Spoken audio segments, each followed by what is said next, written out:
stories, but first some breaking news to tell you about tonight. A deal weeks in the making. Israel has agreed to a temporary ceasefire in exchange for the release of at least 50 hostages taken captive by the terrorist group Hamas, among them Americans and children. NBC's Alice Barr has the latest from Washington tonight.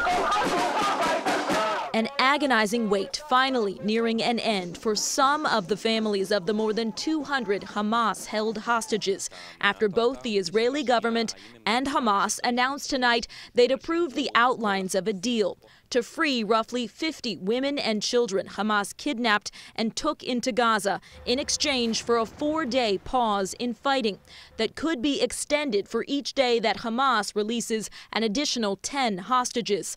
Hamas confirming what sources, including a senior U.S. official, told NBC News that the deal also hinges on the release of around 150 Israeli-held Palestinian prisoners, largely women and children.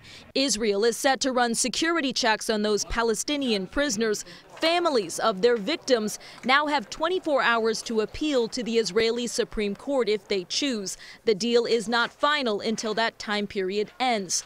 For the hostages' families, weeks of worrying are now compounded into one pressing question. Is my family going to be in this first batch or not?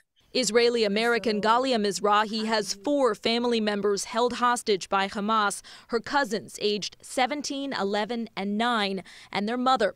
Hamas says the deal also allows hundreds of trucks of humanitarian aid per day into Gaza, including fuel. The militant group says it needs to move around freely to consolidate the remaining hostages. And to facilitate that, the deal has Israel suspending overhead drone flights for up to 6 hours a day in the north and altogether in the south. The Israeli government emphatic tonight that the war will continue until all hostages are returned and Hamas is destroyed. Important to note, Israel is only negotiating on behalf of Israeli hostages and dual nationals, which would include most of the Americans being held. In Washington, Alice Barr, NBC News.